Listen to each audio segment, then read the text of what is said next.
What up? Get my coffee.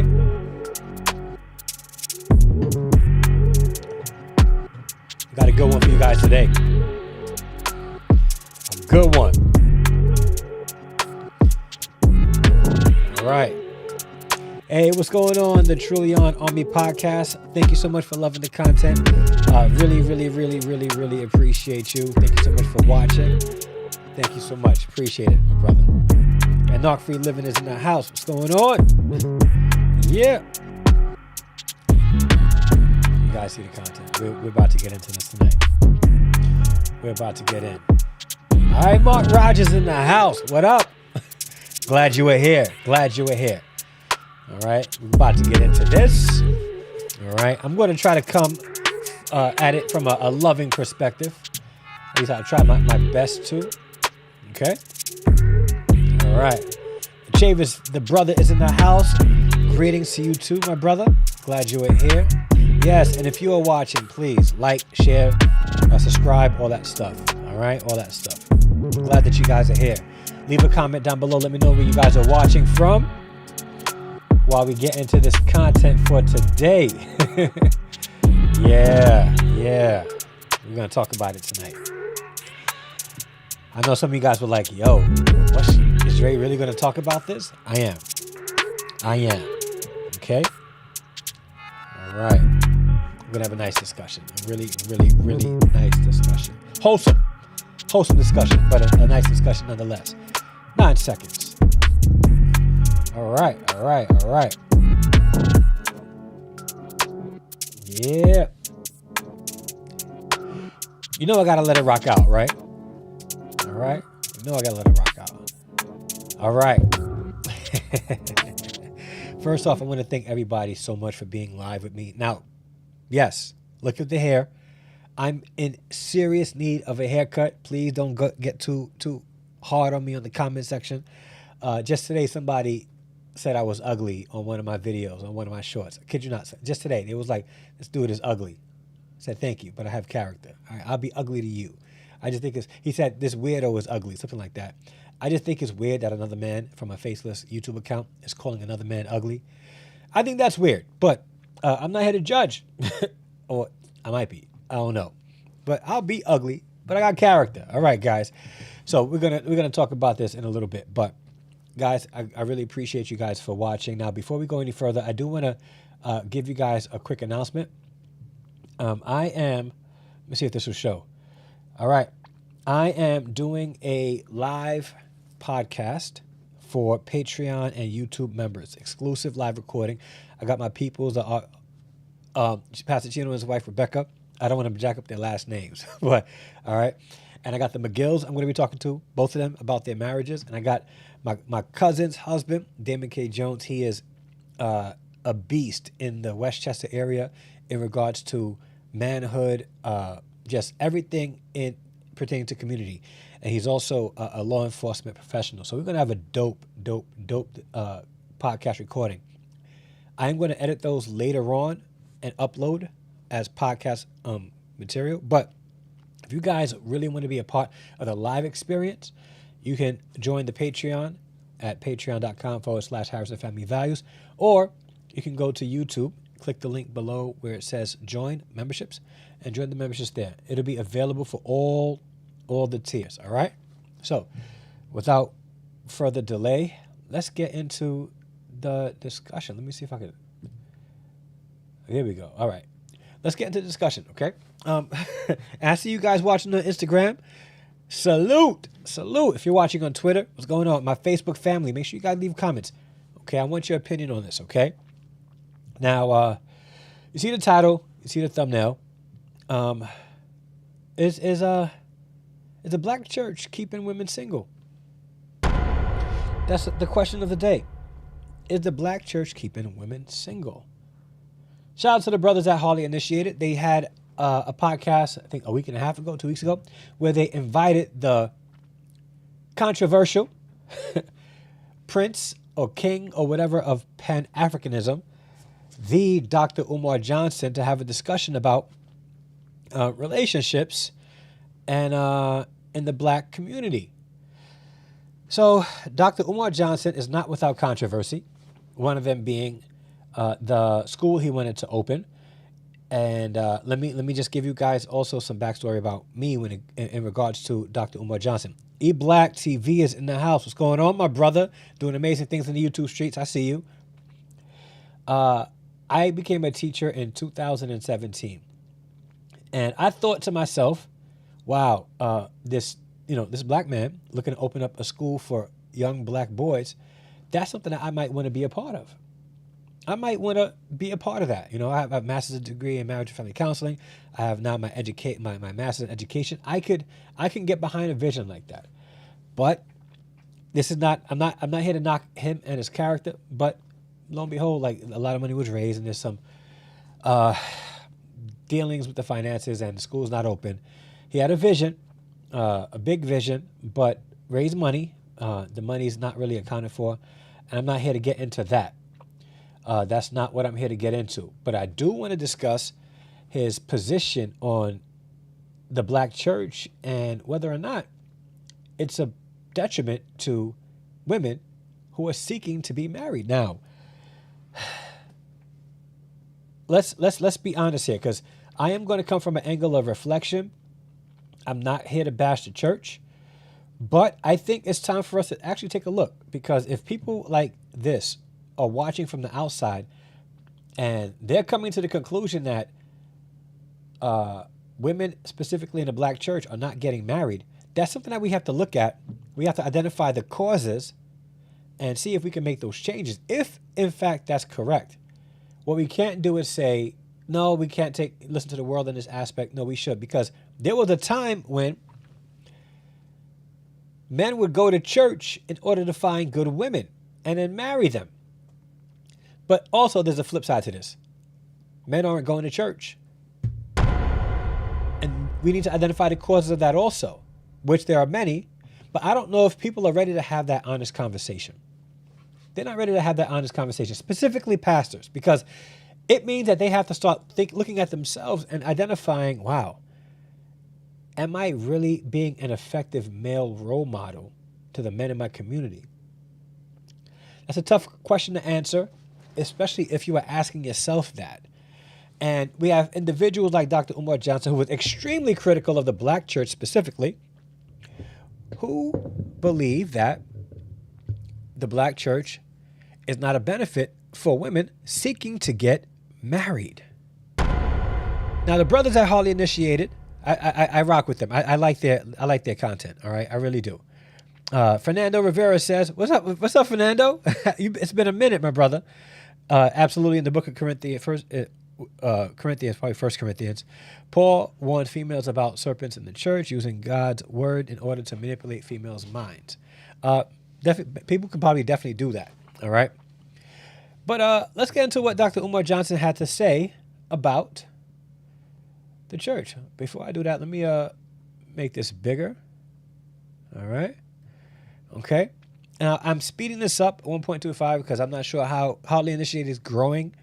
And you know what tends to happen with YouTubers who start off small and they start growing?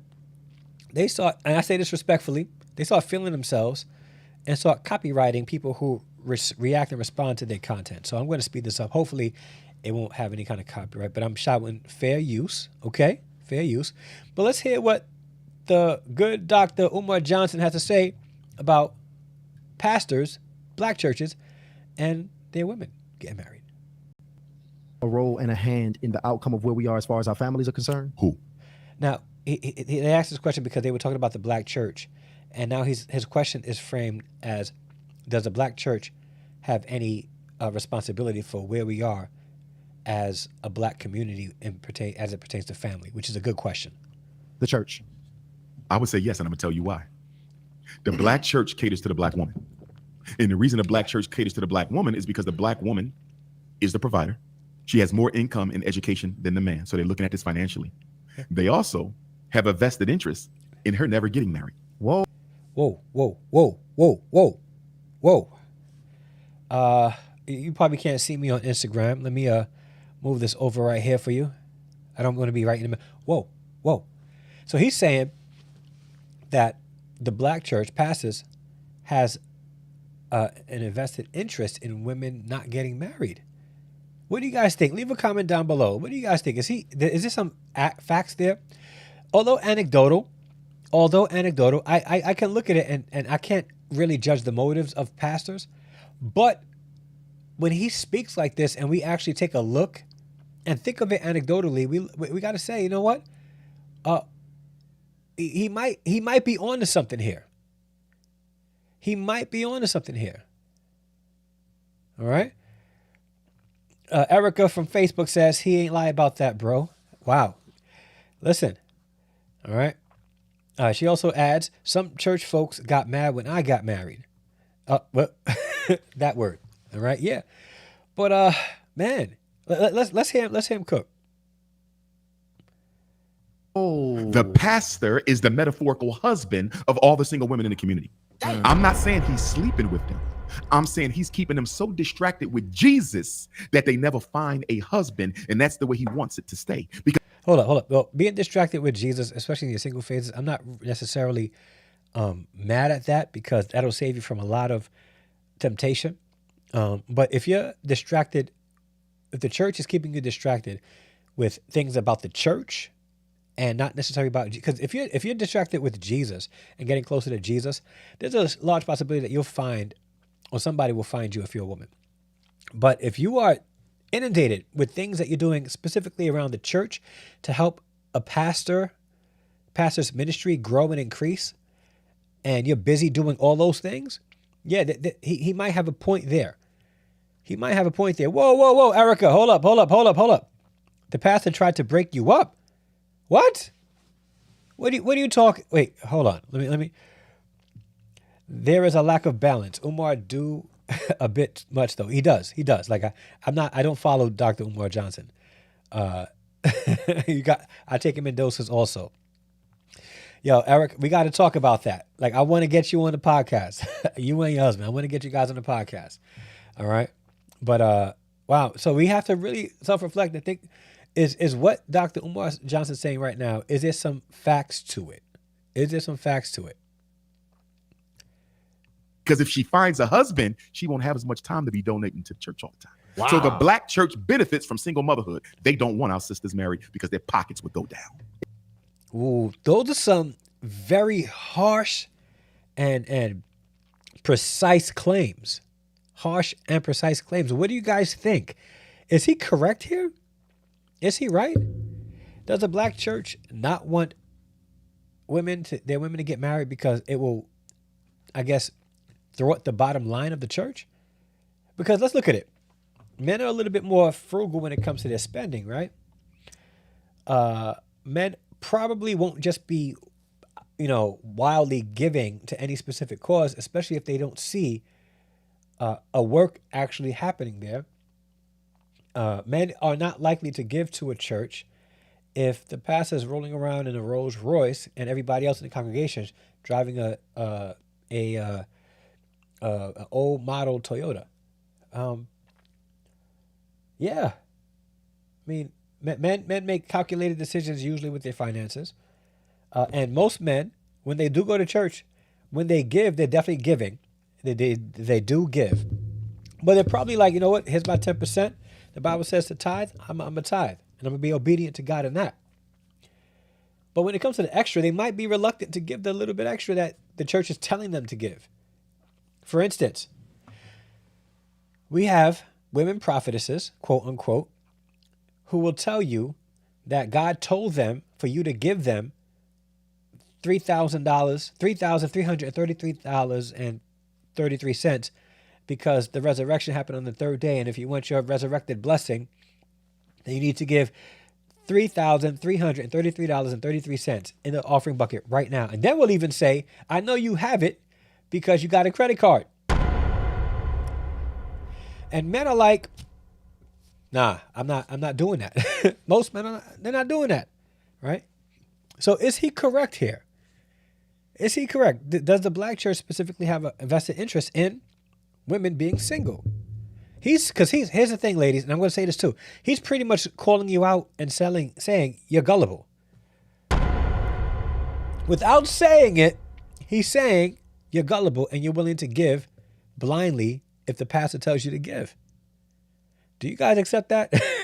I could be reaching here. You let me know in the comments if you guys agree or disagree. I could be reaching here. Okay.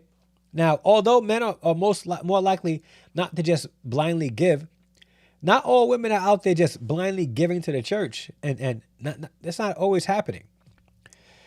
But could there be some truth in what he's saying? All right, let's continue. Is this all church or just the black But church? there's always in particular? exceptions. Well, I don't care about the white church because that. So I do not ascribe to his position on the white church. I'm just letting you know that right now.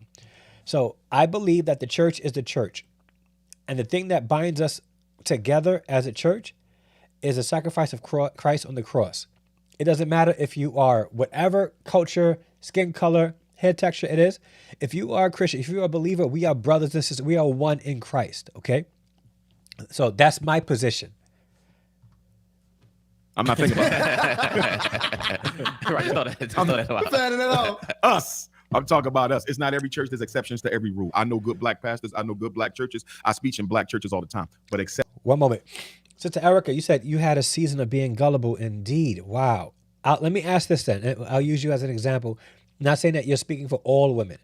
But after you got married, did your husband play a role in you maybe not being as gullible in your giving?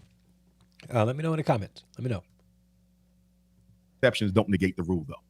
You find a snake that don't bite. That does not negate the fact that most snakes are going to tear your ass up if they get a chance to. You feel me? I got you. And most black churches are exploitative and do not serve the needs of the community. How your church is in the middle of a ghetto with all these problems we got, and you're not addressing a single one of them. Black church takes three things from black people we can't afford to waste: too much damn time, too much damn money, and too much damn hope. We don't need hope. We need an agenda for change. Which I agree with his position here as far as agenda for change. We do need hope. We do need hope. Okay? The hope is in Christ. We do need hope. We should be willing to give up our time in a sense that will help the community. So not just the church look good. But the money too. Money too. I pulled back before being married, but when married, he came in and was like, nah, nah, you ain't got time for that, and we ain't doing all of that. We got stuff to invest. I get it. I see you. All right. All right. Wow, Erica brings to mind the cult I used to be a part of. Oh, we got to talk about that, Javis. All right. Now I want to bring this talk back to the relationship. This is for my black sisters out there, brothers too, but especially sisters. You hear sisters say all the time, I'm a born again Christian. My husband need to be a born again Christian. I'm a Hebrew. My husband need to be a Hebrew. Now, I disagree with him here because the Bible does say, and I'll explain to you in a second. I'm a Muslim. My husband need to be Muslim. I'm a Rasta. My husband need to be, excuse me. Do you sisters realize you have slim pickings in these streets? You already got a small available pool of heterosexual men. You're going to reduce it even further by demanding they be of the same religious doctrine? Yep. Absolutely. Absolutely. Because the Bible does say, all right, do not be unequally yoked with a non-believer. There's a reason why it says that. Because he's concerned about people getting married. I'm more concerned about people staying married. Okay?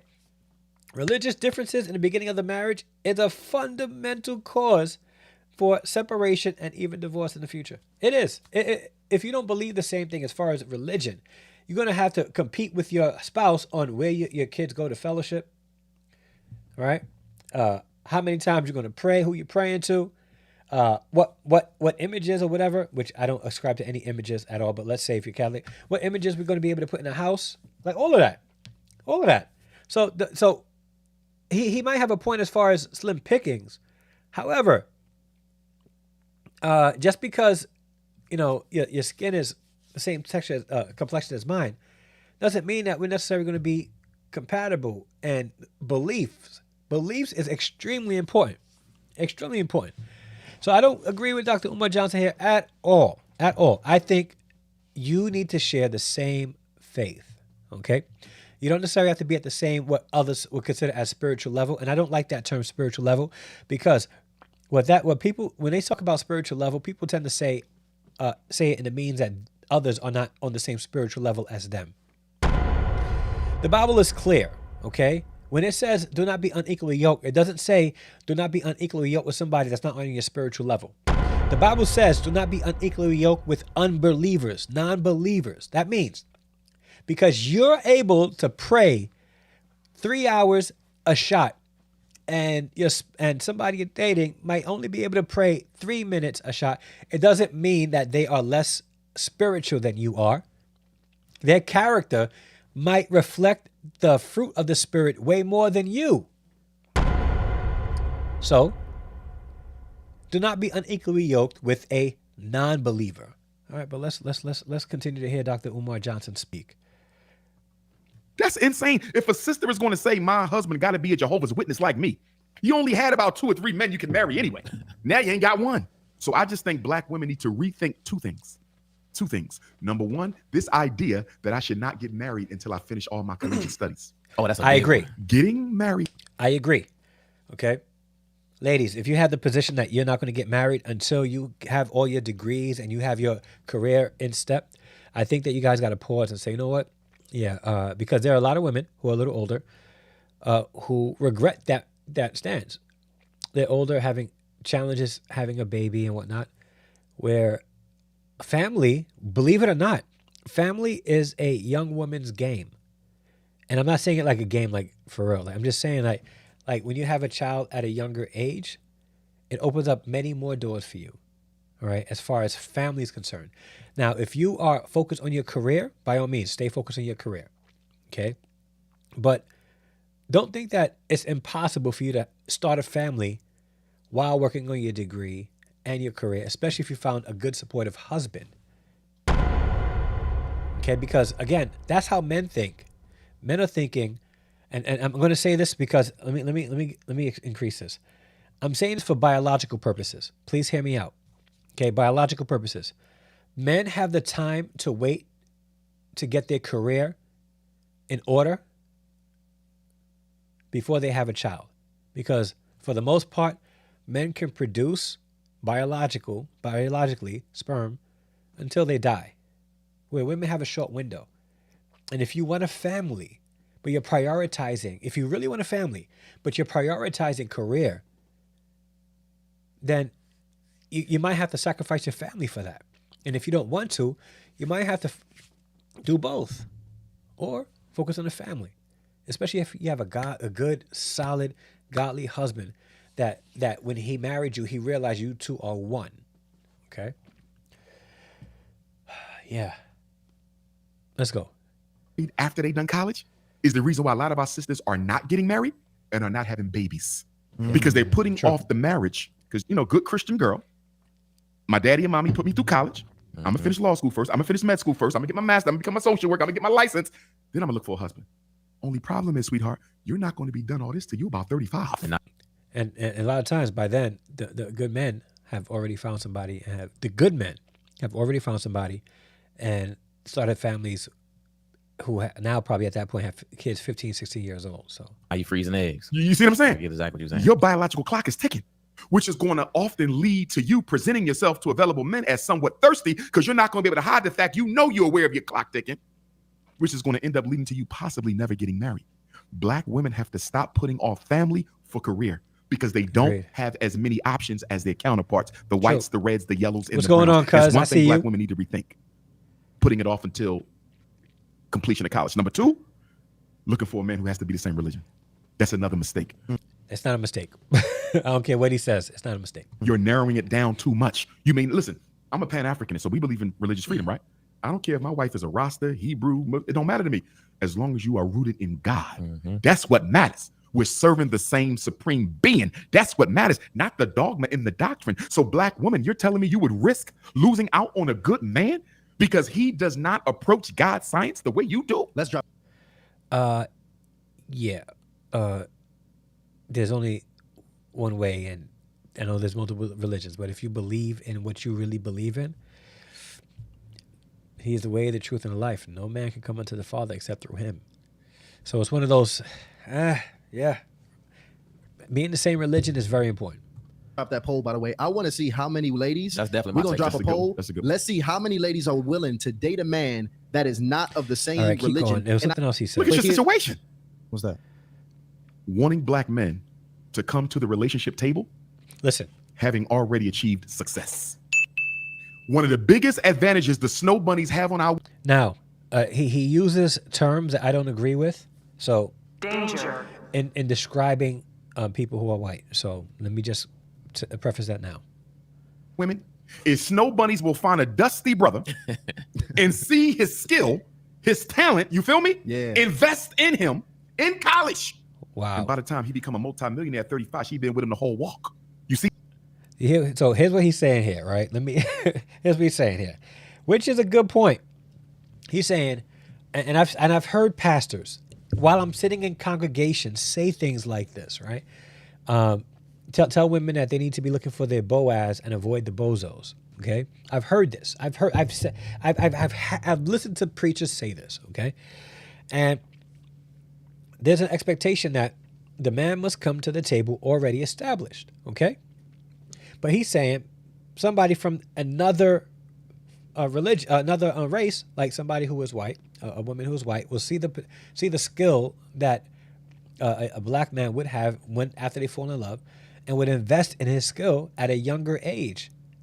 And then by the time they're 35, they're well off, maybe making a couple of $1 million because she saw that he had a skill, invested in that skill, and was able to level up their family by investing into his skill. And today there's a rhetoric, specifically in the modern black, relationship sphere, where they want the men to be already established, right? And they don't want to build a man. You realize that if you are young and you're dating somebody, right? There's an opportunity for you guys both to grow together.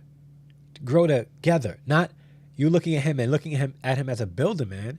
You grow together. Right? And if you invest in each other, you grow together, and in 15 years' time, you guys will be in a way better place, probably approaching the millionaire status. That's what he's saying here. All right. Oh, yeah. Yes, please show some support. Appreciate that. Oh, honestly, we're going to be linking up soon, too.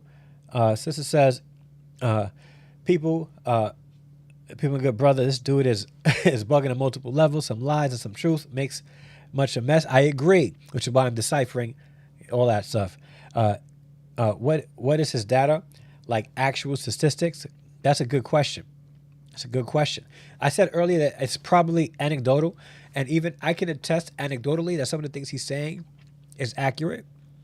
It's not for the masses, though. It's not for the masses. We're not here talking about every single church, every black church, because I know of a couple of Pastor Tony Evans. He's no joke about the family. All right. Dr. A.R. Bernard, no joke about the family. Dr. Ireland, David Ireland, no joke about the family. So, yeah, yeah. All right, but you got to grow. Yeah, you got to grow together. All right, 100%. All right, let's let him rock. See that? A lot of sisters are not going to do that. They're not going to find a dusty brother in his senior Some women would. Some sisters would. Some sisters won't. Okay, they got to own the bus before she would consider them. year or dusty brother in the community, but you see he got this business idea. She like, nah, come back and see me when it's up and running. I don't think this ever gonna happen. Soon when you waved him off, the snow bunny got him. The snow bunny invested in him. You feel me? 10 years later, the same brother see you trying to holler. He got the white girl. Now you dissing him. You saying they all want.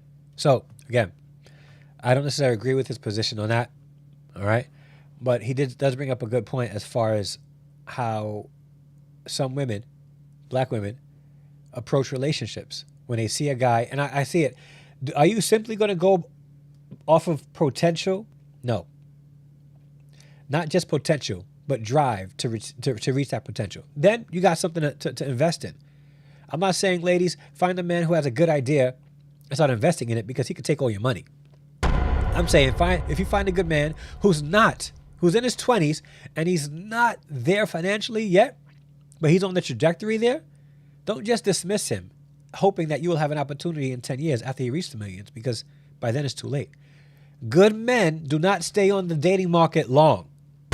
They don't. They don't. All right? They don't. Especially since today there's this idea that there's not a lot of good men out there as is. So, but I think he brings us a valid point. Some points I don't agree with. But I want to know what you guys think. What you guys think? What he says about the black church, for some part or most part, is he right? Is he right?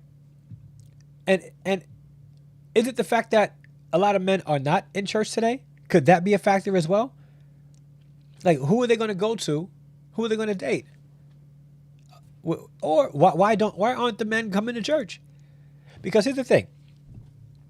If we are honest with ourselves, we look at church, specifically in the black community, and we see that the church is predominantly filled up with women.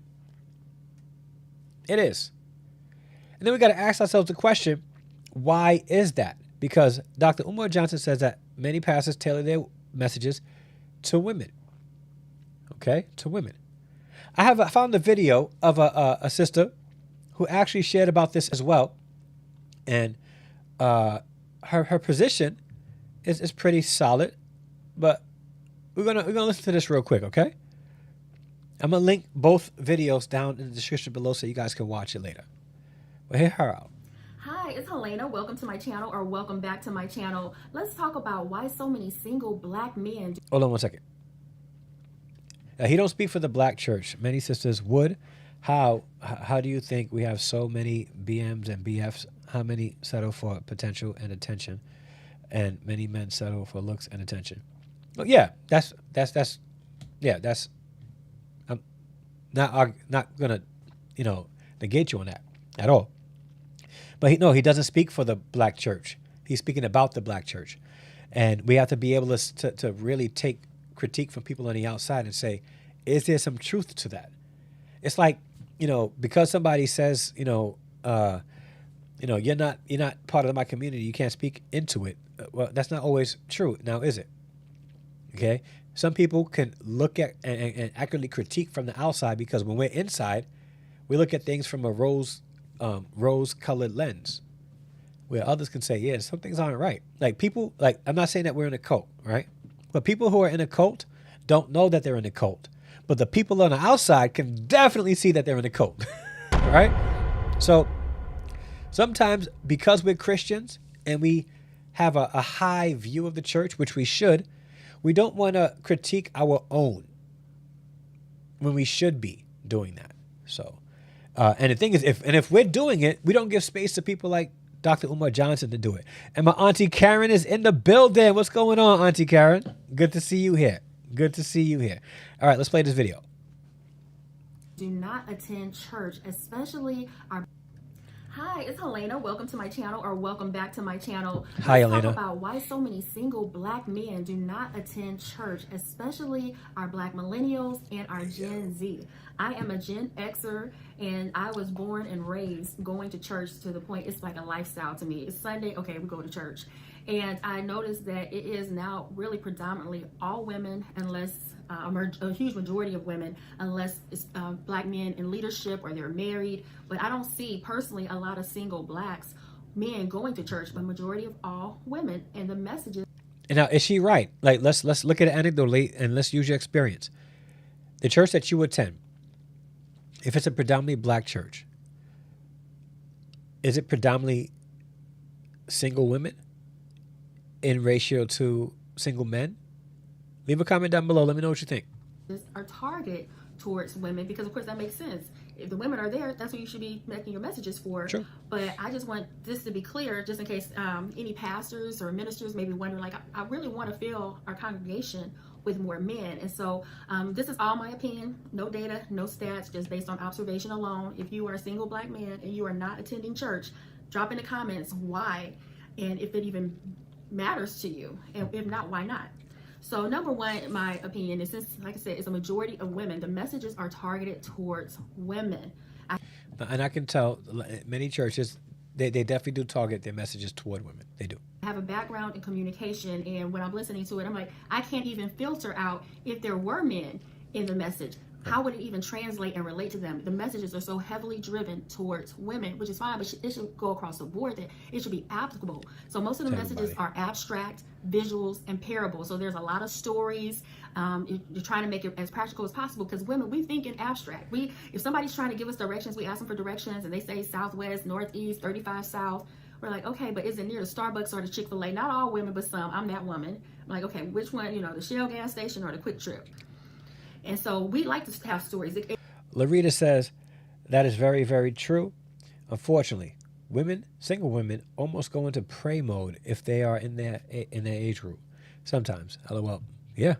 It sticks with us. It's more concrete for us. But for men, it's more concrete if it's constructive, if it's tangible, if it can be applied to his everyday life, at work, at home. And I think that's where I think a lot of people miss when it comes to church. For the most part, when men want to go to church, they want to be there for a specific purpose, and a message that they hear, they want steps and applicable steps to take. I can take this and start applying this. I can take this and start applying this, and It's not. It's a lot of stories, and they're very emotional messages. You'll see people in the congregation. So I'm born and raised Baptist, so it's very common to see in the congregation. Depending on the type of Baptist, okay? If you are SBC, you're not going to a church like that. But if I think it's ABC, American Baptist Church, something like that, you might. People stirred up, crying. There's a lot of praise and worship, a lot of music, a lot of entertainment. And it starts to feel more like a social club. Like, it's just going just to say I went. If it's no constructive means for going, because churches. Sister Honestly Speaking says, I took a survey of Christian men and non-Christian men about this. Most said that this was not the main reason why black men don't come. They don't want accountability. I would like to see that I would like to see that survey, because I have different position on that, and not just based off of surveys from some people I know. I'm talking about like years of experience mentoring and dealing with men. Men crave accountability. They do. Some men don't, but it's a minority of men that go through life not wanting accountability, because most men want to improve. They want mentorship. They want leadership, and they're willing to follow leaders that they know care about them. So it's not. So I would like to see the results of that survey, because that the end result of that survey, that they don't want accountability. Men won't say, well, I don't want to go to church because I don't want to be accountable for my actions. Like, that's not what men are saying. But I would love to see the results of that survey, if you don't mind sharing it with me. This used to be a place of leadership where men could get instructions and directions for leading their family and helping in the community. There's not a lot of outreach. Facts. Most of I the agree. time is what are we doing in the church, for the church, and building and growing and developing another church or extending the church. But not a lot of outreach, not a lot of, and I know it's a lot of missions, because sometimes even in the church, I'm like, we do a whole lot of things for other countries, but we're not doing enough for our own community. Wait, let me speed us up. It's just a lot. Not just the woman. It is very, of course, like I said, it's a congregation. It's all majority women. Yep. He doesn't see, how do I make a structure of this? It just does not fit into his way of thinking. Let's start listening to the messages, and you will see, how does the black man, a single black man, how is he being guided and directed to marriage, to living a life of, family, building his family. And also, we have to ask this question. Not all pastors are like this, right? But some pastors cater so much to women that even in their messages, when they're referencing marriage, it's always about the women finding a good man and staying away from the knuckleheads. And rarely do you hear pastors say, if you want to be married, make sure you position yourself to be to develop the character that would be a wife. And if you're a husband, looking to be a husband, make sure you develop the characters to be a husband. Really, it's all about, the women and finding a husband and making sure they find the right one. And betting him, and it's sometimes, in many cases, it's one-sided. A man can go to church and leave the church like, yo, I'm less than of a person. Like I'm not that great. Like I'm a nobody. Women will leave the church believing that they're queens and they can conquer the world. So, like, where is that message, and how is it structured so that he can apply it? Once again, it's an emotional message. So the top two reasons you said is that they're not challenged intellectually, all right, and culturally, and accountability rules than women. All right, so you're saying that the results of why they don't go to church is that they're not challenged intellectually. Is it that they're not being held accountable, or that they don't want to be held accountable? So I'm not sure what you mean by that. If you can, explain that. And there's no structure, and the structure is basically centering the woman. The woman is the center of everything in the church. Well, but like I said, again, so in all fairness, if that's the case, it's probably because there's more women in the church than men. And if men are leaving, they definitely don't want the women to leave. So, all right. But then the question is, and I don't know if I want to go any further. I think she made her point. The question is now not, do we stop, catering messages to women? No, it's how do we cater messages to both? Okay. And setting up our men and women to find each other in the body of Christ. There's a shortage of men in the church. There is.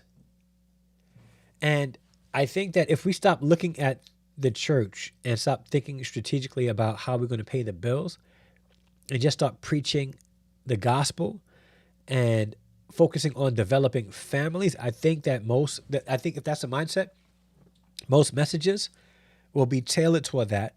Organically, the result will be people start going to church, families start happening. You got to go Christian Culture Center in Brooklyn.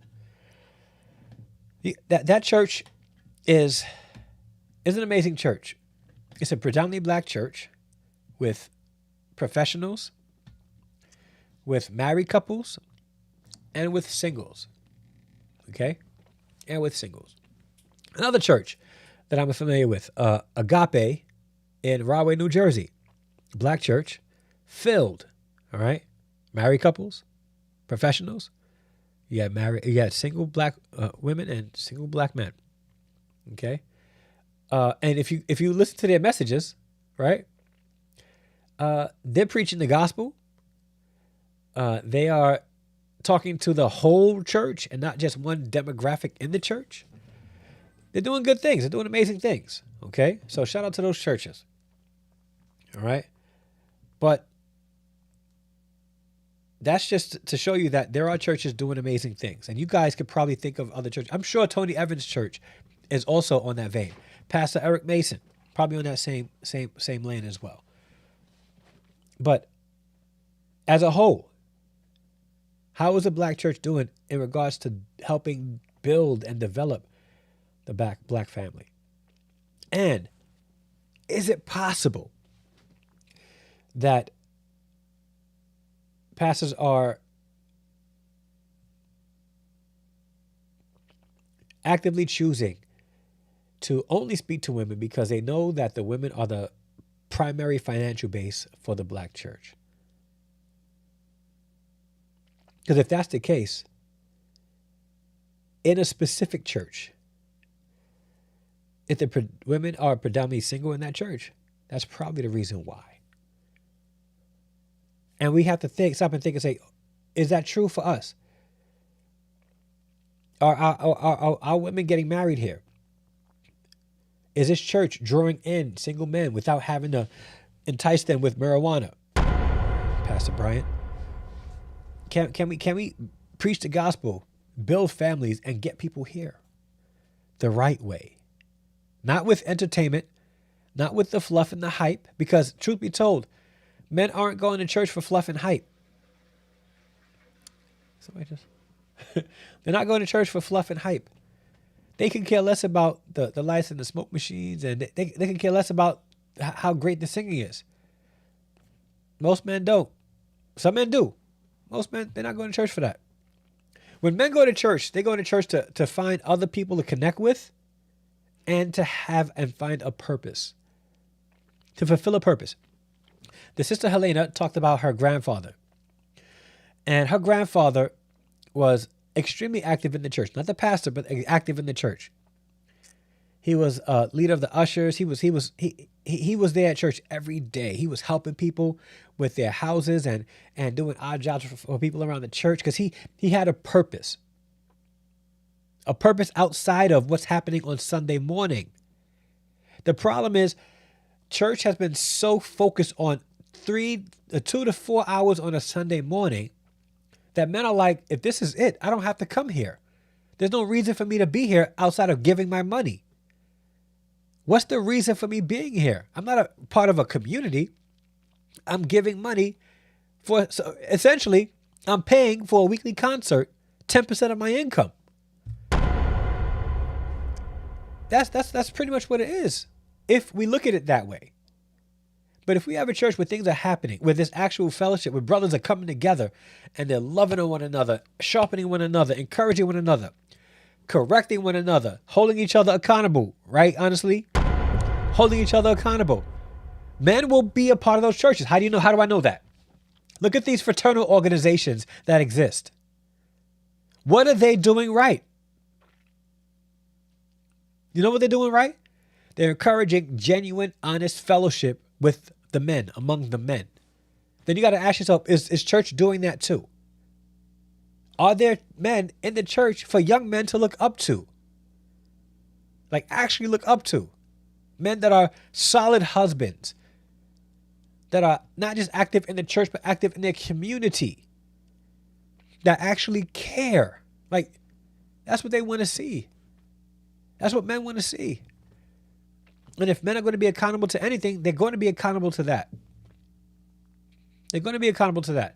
You could take the hardest man, the hardest teenager, put him in the military. In 5 years, he's coming out straight as a razor. Because he needed guidance. And even though they may resist, they want it. They need it. They may not be getting that at the church. Therefore, they're not going to the church. Therefore, there's more women in the church. Therefore, the pastor's got to keep the lights on in the church. Therefore, pastor go cater messages to the church. Therefore, men go to the church. Therefore, the messages are catered to the women. Therefore, they won't come. It's a vicious cycle keeping our men outside of the church. Possibly. Not every church.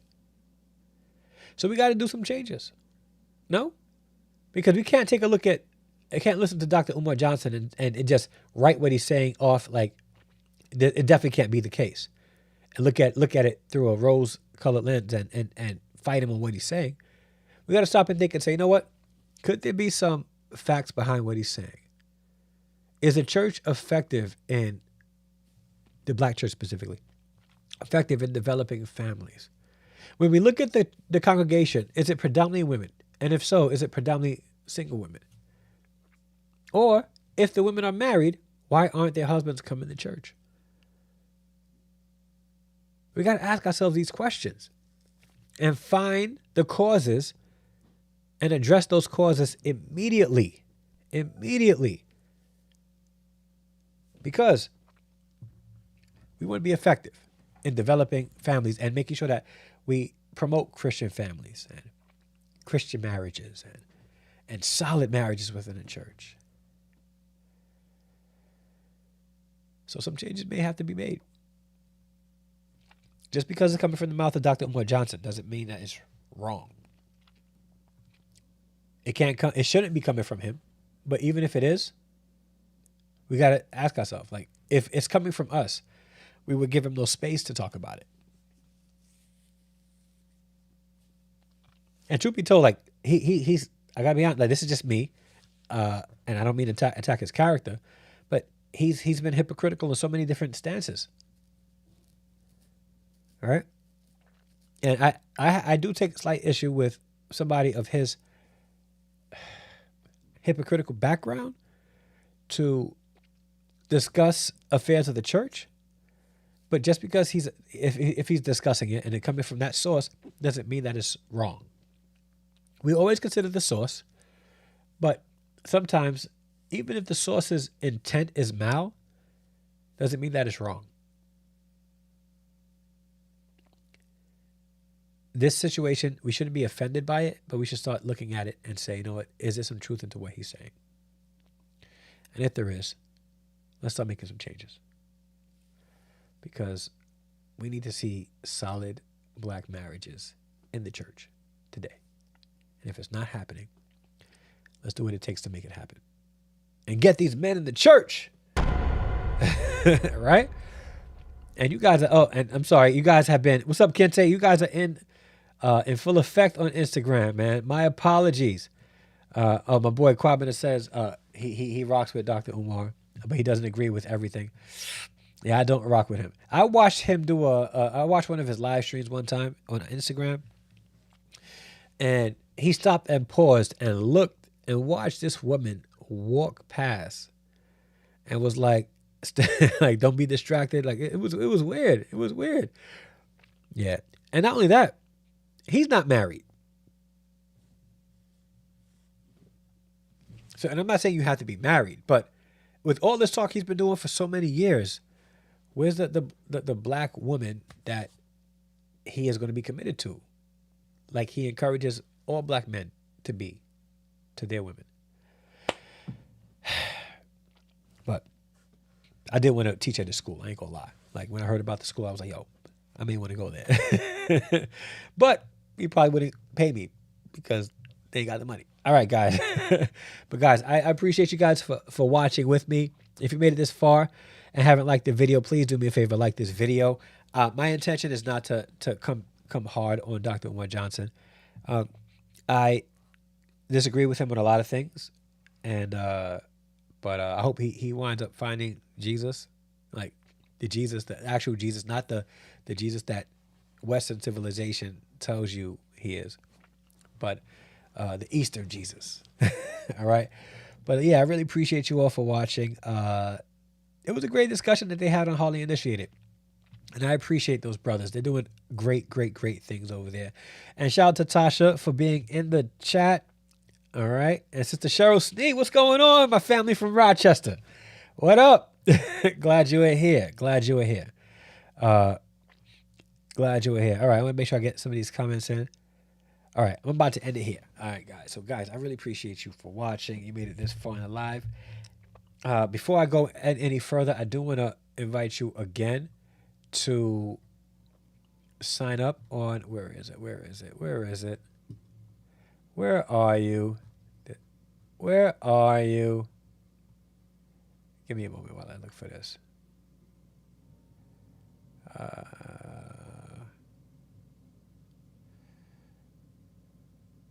Where are you? One moment. Yeah, where are you? I just had you. Give me one moment, guys. I'm going to be recording a live podcast with a couple of guests. And I want you guys to be a part of it. If you guys want to be a part of it, I want you to be a part of it. So I'm hoping that you will. It's going to be live. It's going to be pre-recorded for us to edit. But I am going to allow my Patreon community and my YouTube members to be present behind the scenes for the 4-hour taping of our podcast. Give me 1 second while I get this picture up for you guys so you guys can see it. All right, let me see. Let me make this happen. Where are you? Portable. I can save it here. Open. There it is. Oh, wrong window. Let's open this up.